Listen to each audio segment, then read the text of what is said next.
Here's my paper. I have 3 on Zoom and 1 in person.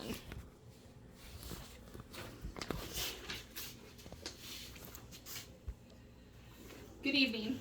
Today we are going to talk about one of the most important decisions that you may make as a parent. With all the options out there, what is the best place for you and your family for your child to attend for childcare?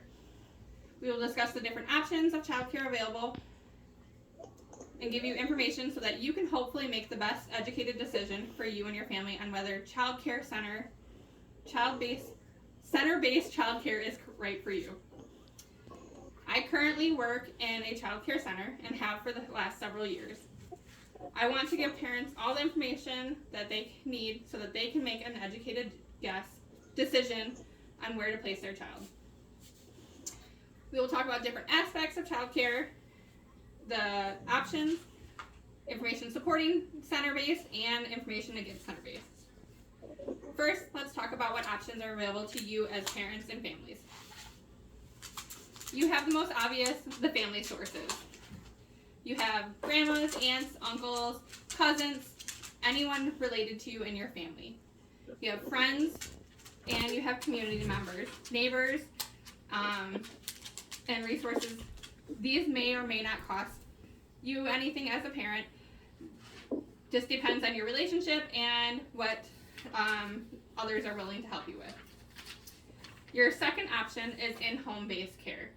Those are typically privately owned, and they will follow state guidelines for in-home care. This typically does cost a little bit more than family care, but that is your second option. Your third option is center-based programming. With those, you have Head Start, GSRP, and parent-paid programs. All of these follow state and federal as well as licensing guidelines. Today, though, we are going to talk specifically about center-based care. For information that supports center-based care, typically all staff members for center-based care are trained, and the qualifications are set by licensing.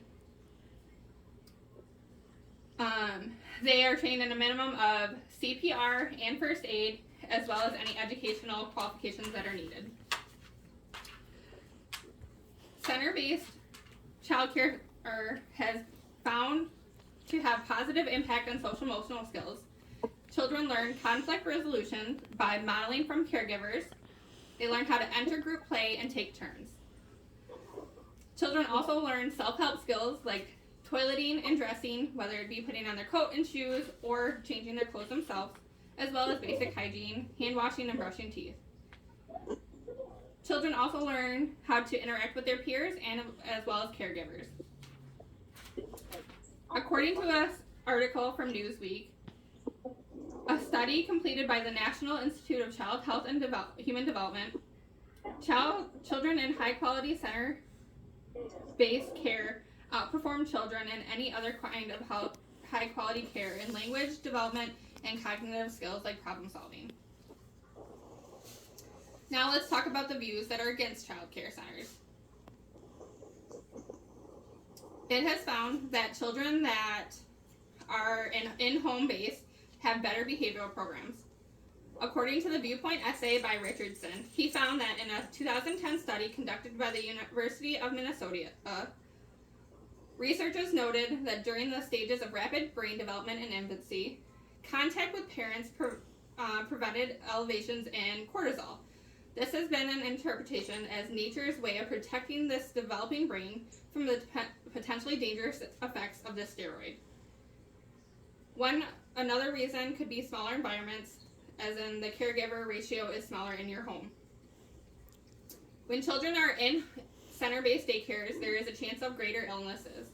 As stated also in the essay by Richardson, infants frequently put their hands in their mouth and share toys, and daycare centers have long been associated with higher risks of illnesses.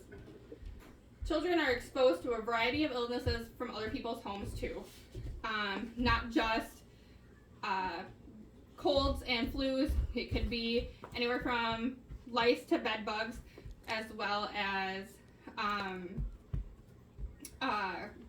COVID and RSV as well that can affect other family members. In a report by Lee and Lee, they found that in Korea, they compared the results of the KSQs among children in in-home care and center-based care. There was no significant benefit to child care centers from birth to age 2. They recommend that home care or activity programs that are developmentally appropriate are more appropriate for children birth to 2. Other common drawbacks, even with quality standards, many centers in many locations go by the bare minimum of standards. And in those centers, there is caregiver burnout. From multiple children taking care of them all day, caregivers do get burnt out quite easily. While going over the information stated above, I hope that you have gotten enough information to make an educated decision for you and your child. We've gone over options of childcare, information that supports, and information that goes against the use of childcare centers. At the end of the day, your child's education and learning environment is the most important decision that only you and your family can make.